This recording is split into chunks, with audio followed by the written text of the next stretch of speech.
Coming up on Tech News Today, what can save RIM? Gestures, cascades, who knows? Maybe giving you $10,000. Also, donate your organs on Facebook, and Twitter uses your friends to stay relevant. All that more coming up. Netcasts you love. From people you trust. This is TWiT. Bandwidth for Tech News Today is provided by Cachefly at CACHEFLY.com.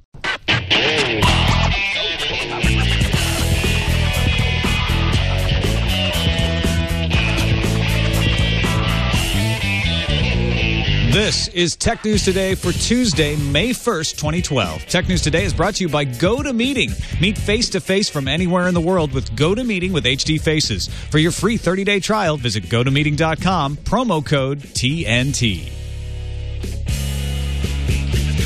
Welcome to Tech News Today. I'm Tom Merritt. I'm Sarah Lane. I'm Iyaz Akhtar. I'm Chad Johnson. And very happy to have once again with us Kevin Purdy, the man responsible for CompleteAndroidGuide.com, the place to find the complete Android guide.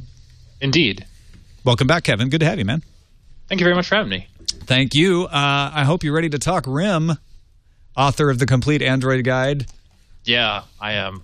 I'm always ready. Don't sound too enthusiastic about it. It's BlackBerry World going on in Orlando, Florida, as we've mentioned on the show. And the big keynote with Thorsten Heinz happened. RIM showed off BlackBerry 10, still set to debut on an exciting device later this year. But they showed off a bunch of the new features in it, talked up glanceable gestures, kind of like what you get on the Playbook, where you very easily can flick into multitasking mode, flick between apps.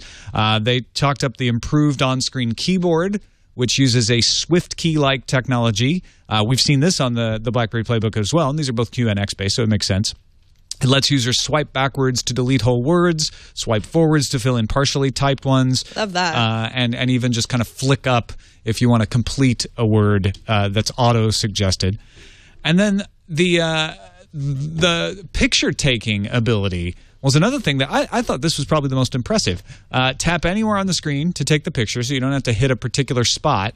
And then you can select a moment either right before or right after your shot because it's constantly buffering a little bit of a recording. So if somebody's eyes are closed or they're looking the wrong way, you can sort of move it back and forth and get the picture just right. I had to read this a couple times because I was like, wait a second. You know, they're taking pictures that are on the phone that you don't know about type of a thing. But it sounds to me that it's more of when you take a picture, there's a slight delay from when you actually think that you took the picture because then they have to get that picture before and then picture afterwards. So it could come in handy. Yeah. But it doesn't really make for an accurate photo experience, I guess, or precise one. I think it's right. I think they were saying that once the app is launched, it's already taking pictures. So it's not. So it might delay the actual app opening if you're thinking of it that way. But it's a small feature that I don't know if that's going to make a big difference for the operating system. That's just a neat little. Wait a second. You said when the app is open, it's already taking pictures? Mm-hmm.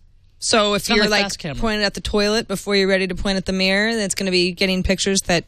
Well, it's not going to be saving them. It's not going to be your camera roll. It's just buffering them. Until you want them. So I don't know. It just seems sort of like a waste of battery.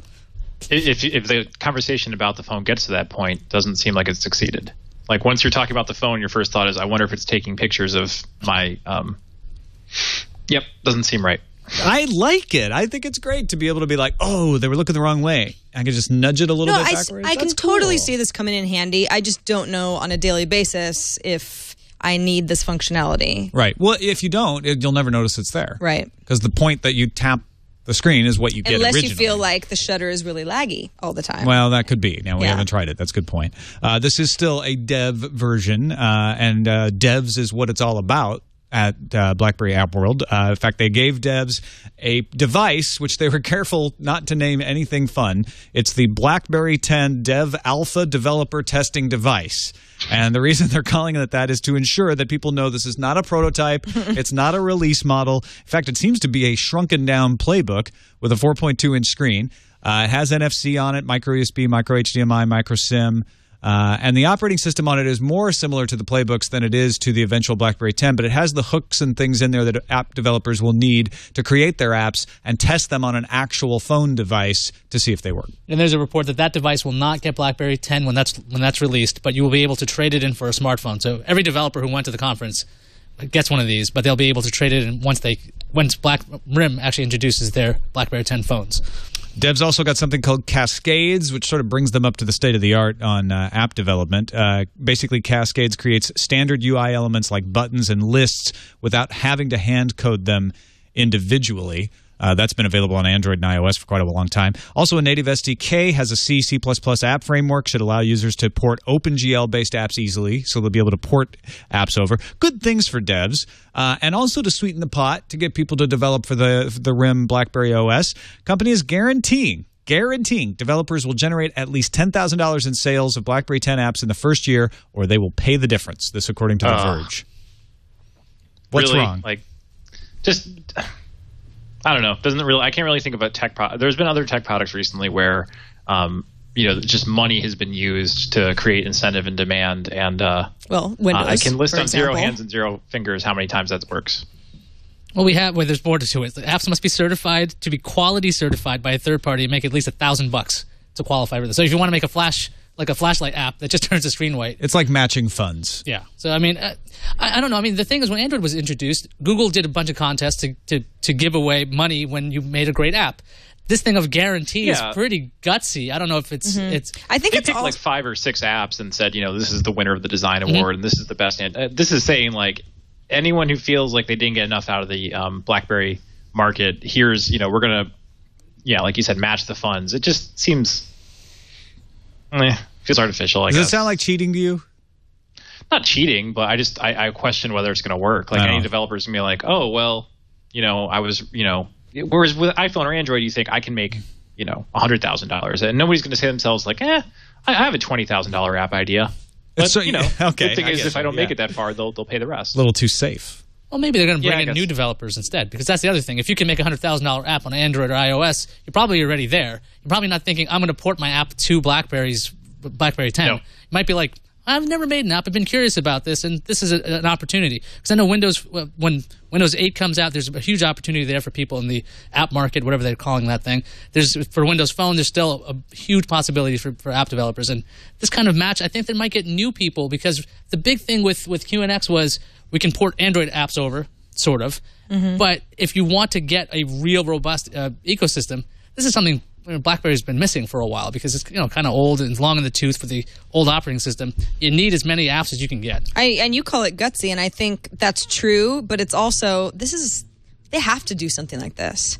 I mean, if it's like half price on pitchers of beer all night, make sure that people come into your bar and you end up spending more in the long run, and then the word gets out. I mean, to make a sort of silly bar analogy, that's what RIM needs to do. I mean, they need developers. So get people in while you can, and then hopefully all of a sudden, after a couple months, you wake up and you have a nice, big, robust app market that people take seriously. You hear that, Thorsten Hines? Half-price pitchers of beer in Waterloo, Canada. I'm telling you. It's only Tuesday, Sarah. It's only Tuesday. It's going to work. Labatt's for all. Give me a Canadian, please. Other notes out of App World real quickly. They confirmed that an LTE version of the playbook would be coming later this year at BlackBerry World Breakfast, and they showed off a bunch of games. They're trying to tout the fact that we're going to have a lot of more games, and I can tell you that's one of the things I do love about the playbook is the fact that it plays games really well. There just aren't that many of them. So Jetpack Joyride, Sonic, among others, coming to BlackBerry. Now, let's donate our organs to Mark Zuckerberg. Sort of. Not exactly to Mark Zuckerberg. No, okay. he doesn't actually want your... Well, he might, though. Someday. The idea that Facebook has come up with is to allow all of us to make very clear on our Facebook profiles that we are organ donors, if we indeed are organ donors. In fact, Chad's going to do this right now. He is. Yeah, so the idea is in your profile area, there is a new area called a life event. It's kind of near status, photos, places, that sort of thing. In life events, you've got a health and wellness section. So in the health and wellness section, this is where you can add all sorts of things about yourself. For example, are you an organ donor? Now, in the organ donor category, as Mark Zuckerberg did an interview with CBS News, I think it was, or ABC News, rather, and he explained, listen, this is sometimes for people a really important life event. This is the moment that I realized that I wanted to become an organ donor. Maybe I hadn't before, type of a thing. Now, saying that you are an organ donor on Facebook is not the same thing as registering as an organ donor with the DMV or with... It's not a legal... That's correct. ...document. It's more... donating your organs. Right. It's an indication of intention, I guess? It's an indication of intention. Yeah, it's proof of intention is how Facebook puts it. Or other online registries where that kind of information is law.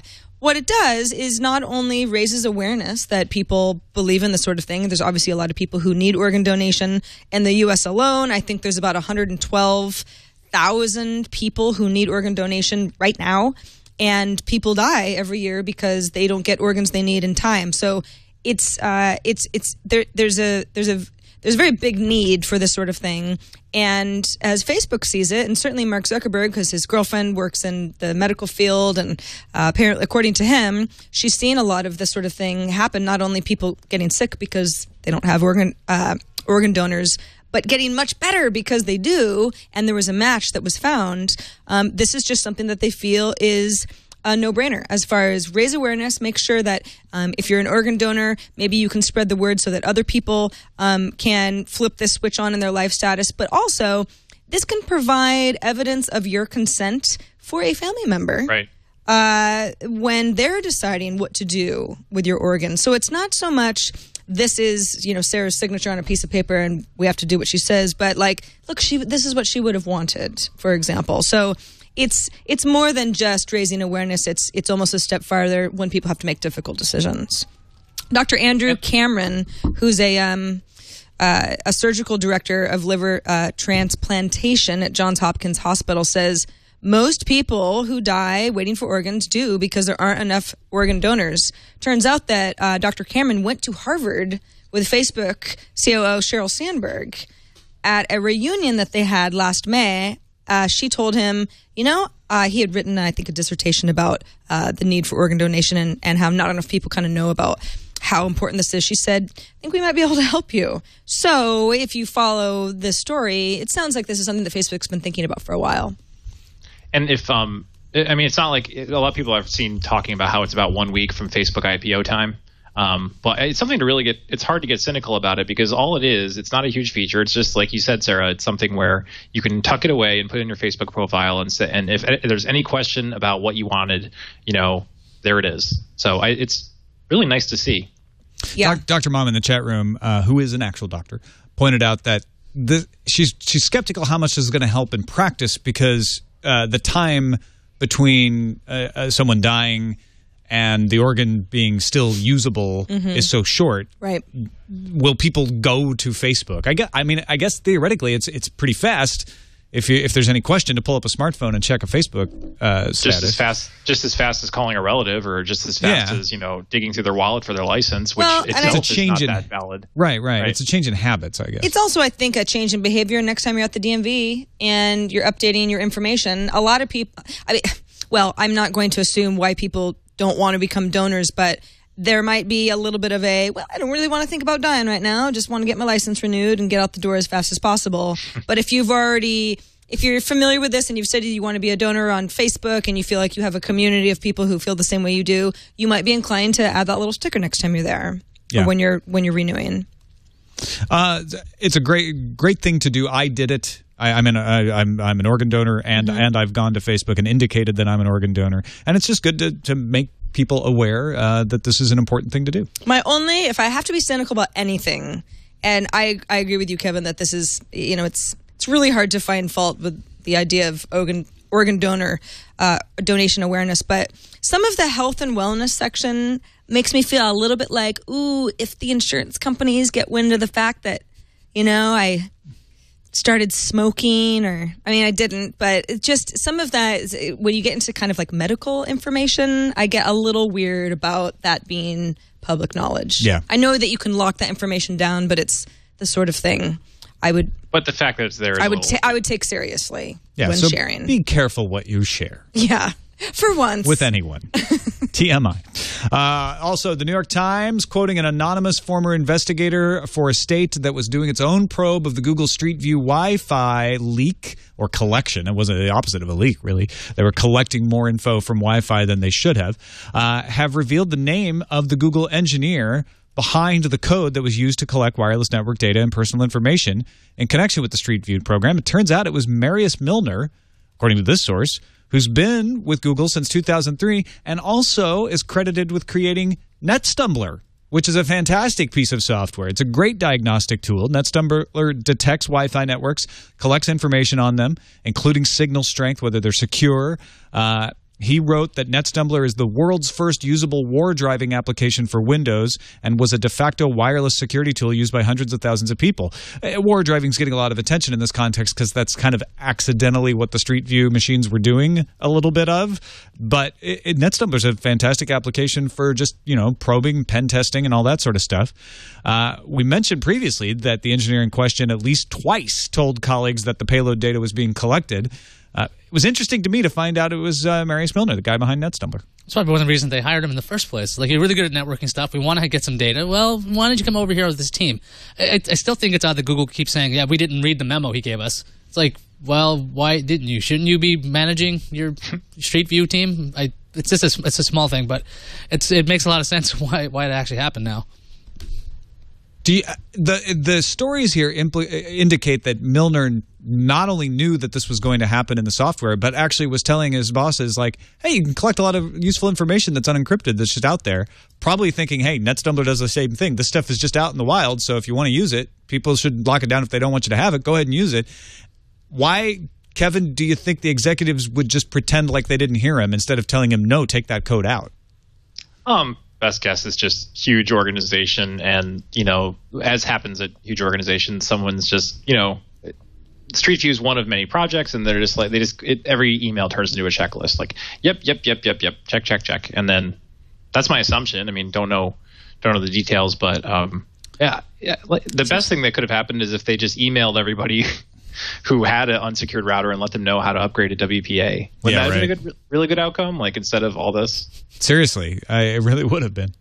I mean, how they get their email address would be creepy, but still, it would be creepy for a cause. They could just reroute. When you go online, you get this splash page from Google. It's like, we're driving near you, and we can tell.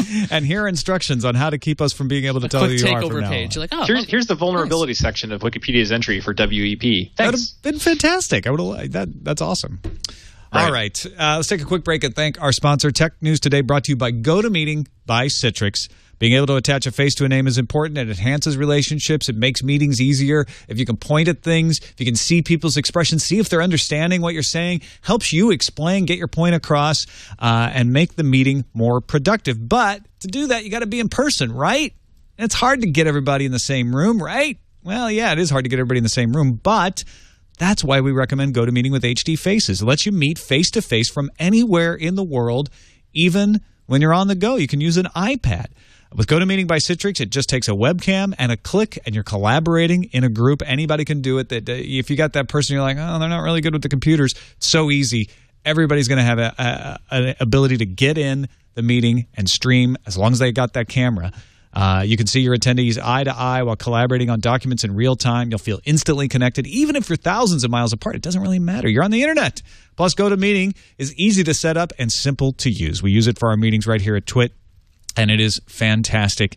The HD video, so clear. iPad app, so easy to use. Got to try it yourself, though. Don't take our word for it. Start hosting your own face-to-face online meetings today with GoToMeeting.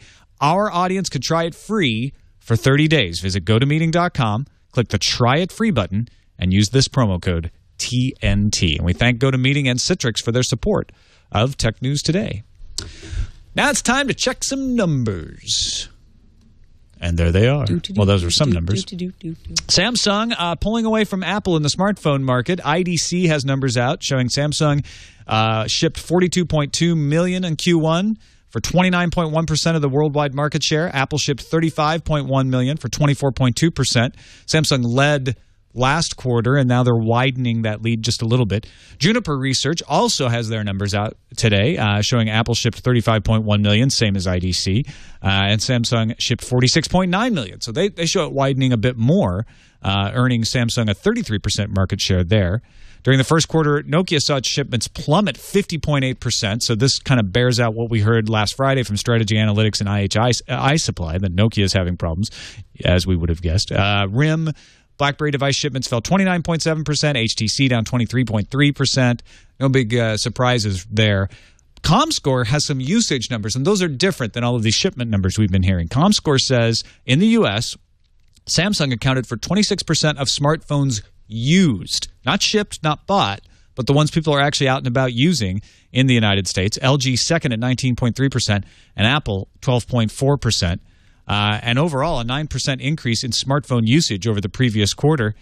They show Android now having 51% of the market in the United States compared to Apple's 30.7% and RIM's 12.3%. Windows Phone and BlackBerry both declined in their usage while everybody else went up. Are we headed to a two-party system? Sure feels that way. Android At least and Apple, as far as right? shipped numbers go. Yeah, And the usage numbers are headed that way too. Yeah. Really rough for Windows Phone to be going down because it generally means that people are are finally getting rid of their older Windows Phone models, the ones, the styluses and the awful Internet Explorer, and not picking up the new Windows Phone.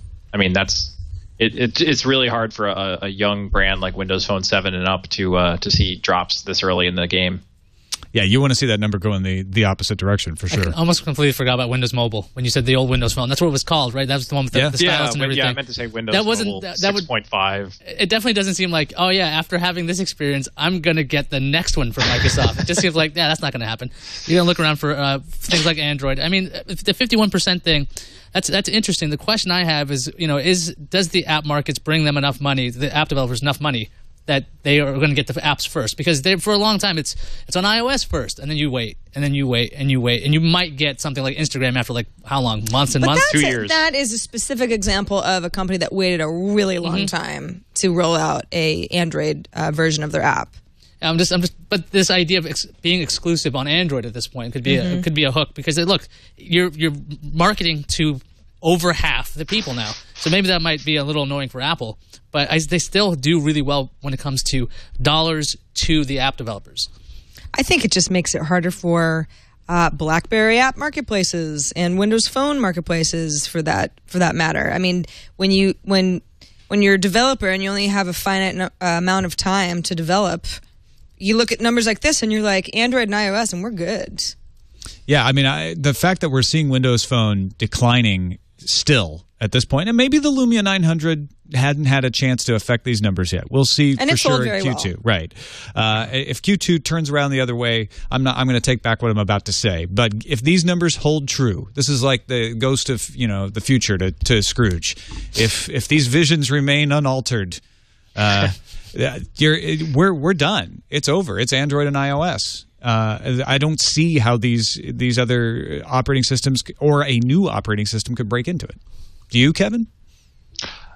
No. Yeah. Sorry. Yeah, no, I think that's it. That's all I got. One last number before we move out of the numbers. PC numbers came out from Canalys, and what's interesting about Canalys's numbers, they include tablets as a PC. So they started doing that last quarter, which made Apple the top PC seller because it counted all the iPads. This past quarter, Apple shipped 15.8 million PCs, 11.8 million of which were iPads, but HP shipped 40,000 more PCs, not many of which were touchpads. So HP is back on top, even without having a big tablet seller.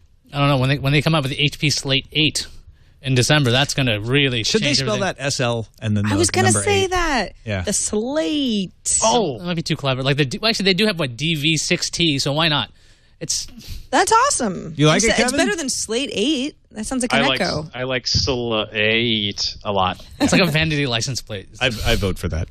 All right, let's move on to Twitter pumping up a feature. I'll be honest, totally forgot was there. The Discover tab. No, I've actually used the Discover tab often. I guess I'm unusual with this one. Okay, so Twitter announced that the Discover tab is going to get more personalized. Now, right now, it shows you popular stuff on Twitter pretty much everywhere.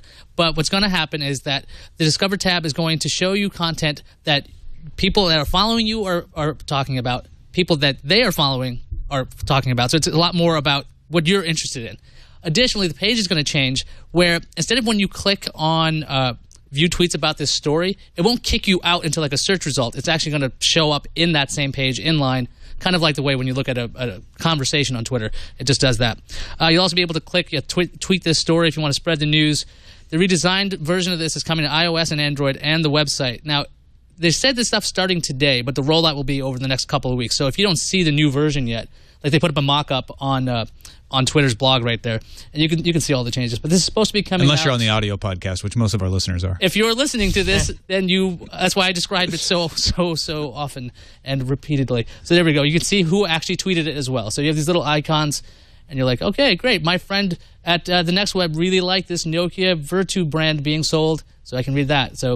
And that's the thing that I like about this, because previously on Discover, when you clicked see tweets about this, it took you to a search page. And I was like, well, I can do that. Or it was a little unclear why something was rising to the top of Discover. Right. Even if it was interesting to you, it's sort of like who took it there.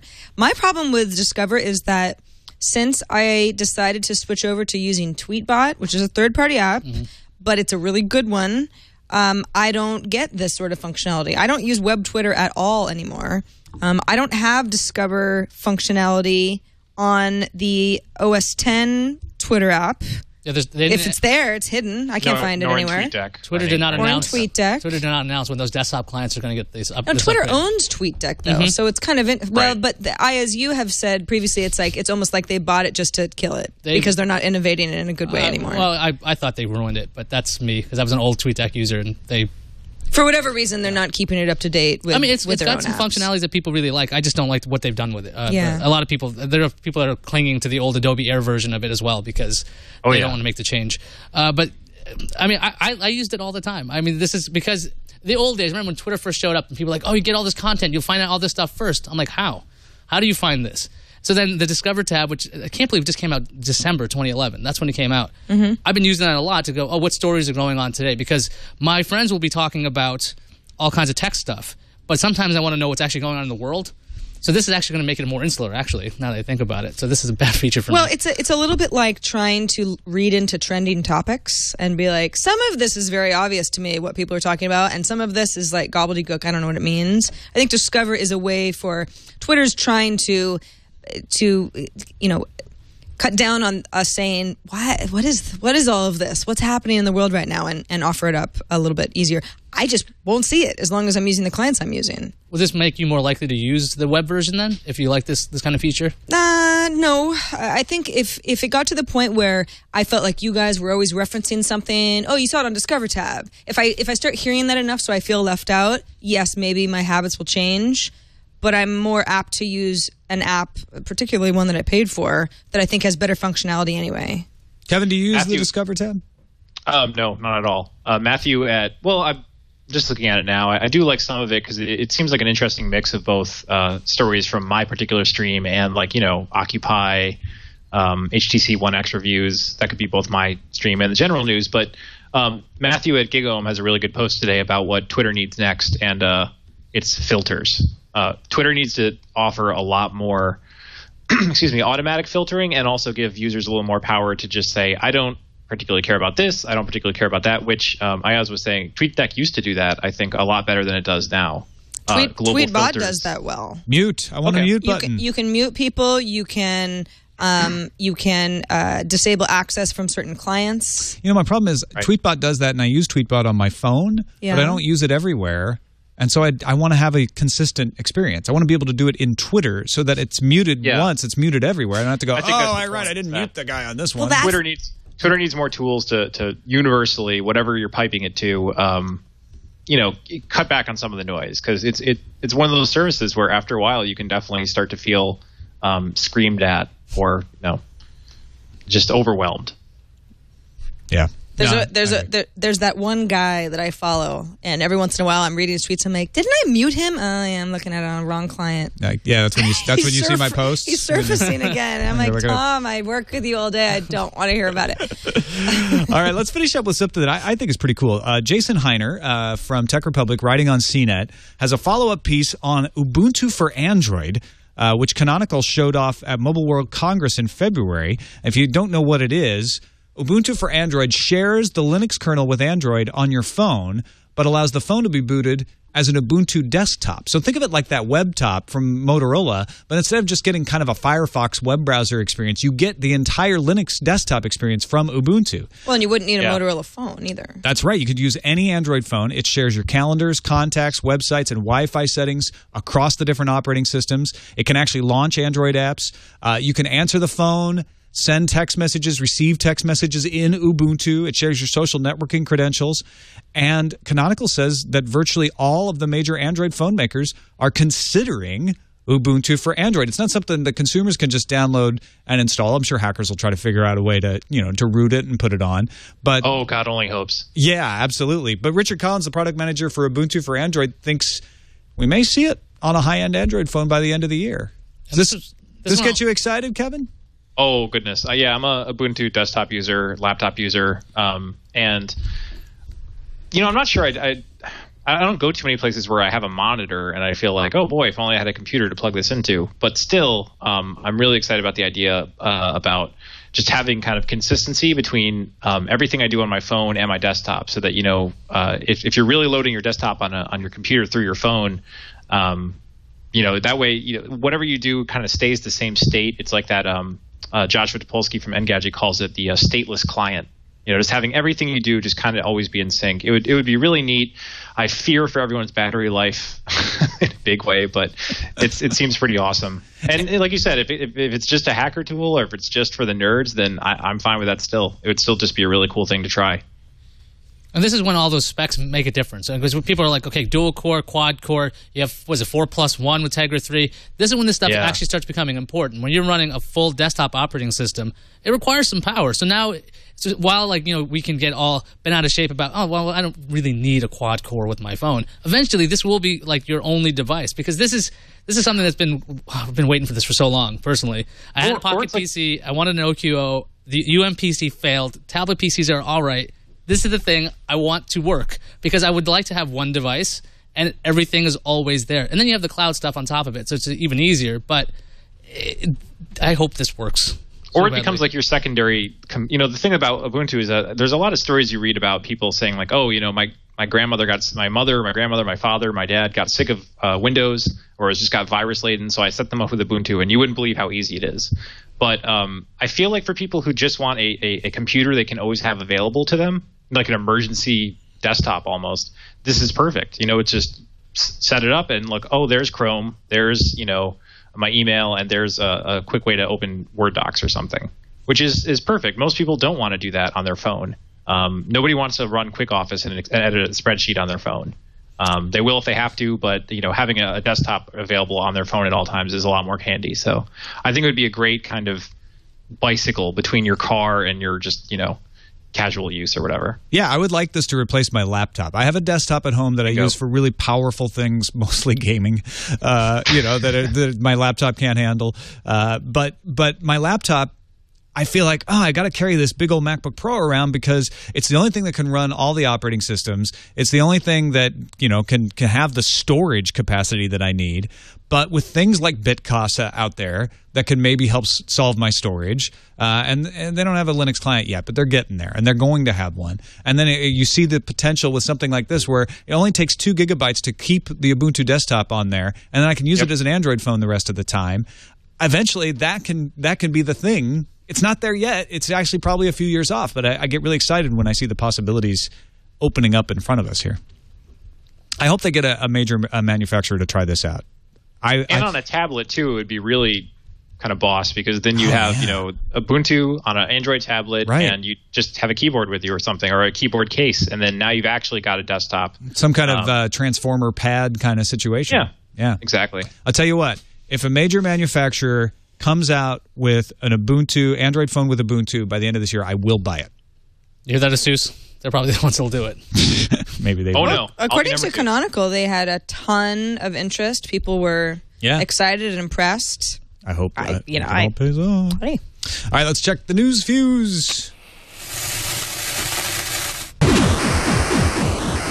According to multiple sources, the Washington Post and maybe others are in negotiations to acquire Dig.com. VentureBeat reports Dig has been shopping itself around for the past 3 months, and serious discussions with the Washington Post have been happening for about a month. TechCrunch says that the Post is interested in picking up Dig's tech team as an acquire, but not the whole business, that the actual business would be sold off separately. Symantec says that the OS X Trojan flashback could have garnered its creators up to $10,000 per day. The Trojan included an ad-clicking component that redirected users after searching on Google. The creators received revenue when a user would click. The website for the next Call of Duty game has leaked a launch date of November 13th for the Black Ops sequel. The teaser site says the new game will, quote, propel players into a near-future 21st century Cold War. Now, Joystick published some screenshots, including an image of a tank that appears to have 4 legs. I'm not really sure why, but that's the future. There you go. The future has 4 legs. According to Immunity Security, Microsoft changed the way Skype works on the back end. No more supernodes, folks. Thousands of Linux machines will replace peer-to-peer client machines. The old system was powered by 48,000 user-based supernodes. Remember when those went down and Skype went down? According to Immunity Security, Microsoft's new network consists of a little more than 10,000 supernodes. So the supernodes still exist. They're just all run by Microsoft. Microsoft has yet to confirm this network change. Startup called Crocodoc is getting some buzz today because it's introduced an HTML5 document embedding service that allows you to place Office docs and PDFs on a web page. Crocodoc's technology is already used by LinkedIn, Yammer, and Dropbox. The BBC reports that UK's Advertising Standard Authority is looking into Apple's iPad marketing. The regulator had received complaints since the UK does not have 4G widely available, and when it does, it will be incompatible with the new iPad. Apple's trying to resolve the situation by removing references to the 4G capabilities on their UK site. All Things D reporting Facebook's IPO could be approved by the SEC as soon as this week. This would keep Facebook's IPO on track for the 3rd week of May, as it's been rumored. And Zuckerberg's supposed to be going around doing the roadshow. No word on whether he will wear the hoodie when he meets with investors. Possibly backtracking off some bad publicity, officials from the Olympics say that anybody's welcome to take pictures at the London 2012 Games. The messages came via the @London2012 Twitter account, which says it's okay to share pics from venues on social media as long as it's not to make money. Can you put that in the terms then? Wouldn't that be nice? That would be nice. Yeah. Speaking of backtracking, LG says it won't ditch Windows Phone entirely. Well, this is kind of an iffy one.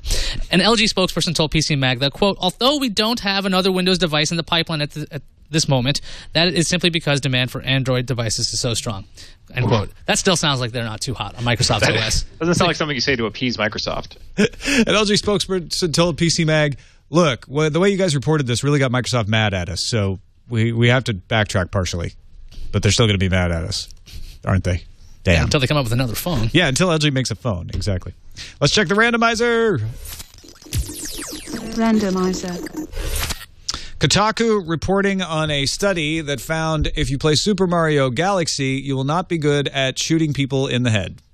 That's right. That's pretty much what the study said? Or not of. as good as people who played Resident Evil 4. That's right. Now, there's a study, I think is it Ohio State? Ohio State University decided to do a study where they had two groups of people. One group of people were playing Resident Evil 4, is that what it was? And the other one, Super Mario Galaxy. Then, after this, these groups were taken to a hallway where they had to shoot a mannequin with an airsoft little gun. So kind of like a Nerf gun. It's 20 feet away, and apparently the people who were playing Resident Evil, where they were rewarded for headshots, were shooting at the head more often than the person who was playing. When you say rewarded, it just means in Resident Evil 4, that's the point of the game. Mm-hmm. Whereas in Super Mario Galaxy, it's not the point of the game. No, that is definitely not the point of Super Mario Galaxy. No. But apparently more body shots for Galaxy, a lot more headshots for Resident Evil 4. So if you wanted to train people to shoot people in the face, you give them in the head, not necessarily the face. Okay, in the head. That's right. I guess you could miss, or the back of the head. I guess. Good point. But this is an awesome study. I mean, it's like I have this idea. Let's just shoot a mannequin. It doesn't seem. Go ahead, Kevin. For those listening at home, Iyaz didn't use air quotes around the word study. Amazingly, I did not. It just sounded like no air quotes. He said the word study, implied it was academic. Continue. I just feel like this is sort of obvious. If you're playing a game where the point of the game is to shoot the bad guys in the head, and then you're playing another game where it's a little bit more like jumping around on clouds and stuff, then maybe in real life you're going to tend to be better after playing the game that set you up to be better. Yeah, I mean, it seems a lot of times we want to dismiss studies because they seem to be obvious, but you do have to do scientific studies sometimes to prove that the obvious thing is true, because some things that we think are obvious are not true. And maybe part of it was to prove that all video games don't make you better at shooting people in the head, just Correct. for the kind of crazed, anti-video game section. Yeah, and I think that this could be used by anti-video game section to say, see, it makes you more violent, but it doesn't. It just makes you more accurate. It makes you more accurate. and that's not necessarily, that may be a useful piece of information. Well, if you're going out to the shooting range, yeah, then you might be more accurate, and that has nothing to do with hurting people. If you're training snipers in the military, you may say, you know what, no Super Mario Galaxy for you people. You're playing RE4 from now on, because that's going to make you more accurate. It's going to be floating around. No. You're going to get good. Sir. We need accuracy. That's why you're here. That's also why we do the calendar. That is pretty much why I'm here. Tomorrow, May 2nd, Tumblr is launching the first ads ever on their network. This is a month after CEO David Karp said, or founder David Karp said, I won't do that. We won't do that unless we absolutely have to. Are we going to see people quit? Are we going to see people protest, be angry about that? Well, it's in Tumblr radar, at least for now, which is it's an area of your dashboard for anybody who uses Tumblr. So, yeah, I'm sure there's going to be a backlash, and I think people are probably going to get used to it. That's my prediction anyway. Yelp's Q1 earnings are also tomorrow, May 2nd. Also tomorrow, because it's a big day, the Startup Conference is taking place in Mountain View. It's a day-long conference. The Cubify 3D printer is now on pre-order. That's going to ship May 25th for $1,300. And finally, listen up, people who like Star Trek and also like Blu-ray, Star Trek The Next Generation's first full Blu-ray season arrives July 24th. So you have a little bit of wait yet, but it is coming. Finally. Yeah. Getting some real high def for the next generation. Yeah. Let's check what's incoming. We got a call from Alex in Austria. Kevin, did you hear about Paul Miller's experiment? No internet, right? For a month? Yeah, for a year. Oh. And he's like, he's going to continue to file stories, but he'll file them on USB stick. And lots of folks have considered why he would want to do this. Alex from Austria has his own perspective. Hi, this is Alex. This guy who's quitting the internet for a year, this is not an experiment. He's just Battlestar Galactica fan. Remember the first episode of the new series where they ask Adama, "Oh, you don't have any computers?" And Adama says, "We have lots of computers. They are just not connected." Same thing. Battlestar mode. Hi, this is Alex. Thank you, Alex. I think that what Alex is implying is that Paul Miller knows there are Cylons. And Paul Miller will not be taken down by the Cylons when they attack the network. Paul Miller can't even hear this. So we can say anything we want right now because I think he's off. He could hear it. Somebody could play it for him, right? Oh, no. Right? Is that allowed? Because it's not on the internet. You can can't download ask it. anybody to. But I guess if somebody was listening to it and he accidentally heard it. Right. If it's been downloaded, then it's not. They could give it to him on USB stick and he could listen to it that way. That's true. As a gift. I hope he does. Well, no. Yeah, there's got to be a rule in his year off of line not to listen to podcasts of life online. Or maybe that's just an interesting way to absorb everything when you can't actually go and participate at all. You're just listening.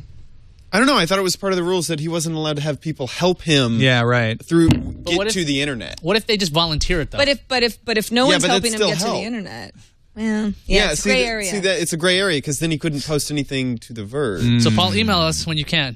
We're so perplexed. Why do you want to do this, Paul? Because it's interesting. It is. All right, a couple of emails real quick before we go. Dion Norman was one of the many people who responded to our plea for tools that would let you bind many free storage options into one interface. This is a total life hacker type thing, Kevin. Yeah. I don't know if you know. Who's on Lifehacker today? I'm sorry. What was it? Okay. Check out Odixo.com. The site seems to make this possible, and it allows you to bind. It's a little older, so some of their examples in there are like they say Google Docs instead of Google Drive, etc. But it seems to do that. And also, Rory recommended SMES Storage or SME Storage, SMEstorage.com, connects up to 3 cloud storage solutions for free and lets you browse them all at once. Awesome. Got another email from Scott Martin from Belpre, Ohio. I just wanted to take the opportunity to educate on sound dampening from an engineer's point of view. In layman's terms, every 3 decibels of increase or decrease in sound level represents either doubling the level or cutting in half. So, 4 decibels of sound dampening is cutting the sound level by more than half. Quite an accomplishment, in my opinion. Let's take that, Russ Pitts. Yeah. He did not comment on whether lining your computer with $20 bills would cut the decibels, though. We didn't get that from Scott. So this, of course, is a reference to the NVIDIA. It's what Russ suggested. Story from yesterday. For anybody who didn't hear yesterday's show, it's like, what? Sound dampening, $20 bills. That sounds expensive. All right, that's it for this show. TechNewsToday.reddit.com is our subreddit. If you'd like to affect what stories we cover, that's the place to make your voice heard. Vote things up, vote things down. Let us know what stuff you'd like us to cover, and we will take a look at that and include it in our preparations. Kevin Purdy, always a pleasure. Thanks for joining us, man. Oh, thank you for having me. And let folks know about the Complete Android Guide and where they can find it and all the other stuff you do online. Okay, well, we have DRM-free ebooks and an Android app, and all that is available at CompleteAndroidGuide.com, which is very soon due to get a Android 4.0 upgrade across the whole book. So, will it come with a free ice cream sandwich? Just a suggestion, maybe? Coupon? Partnership with Klondike? How much is next hour shipping on Amazon? Because you can do a coupon. Maybe. Working on it. It's in progress. Thanks, Kevin. Great to have you along. And great to have everybody along in the audience. You can find us on the web, twit.tv/TNT. You can email us. Our email address is tnt@twit.tv, or give us a call. Our phone number is 260-TNT-SHOW. Jeff Bakalar from CNET's The 404 podcast joins us tomorrow. We'll see you then.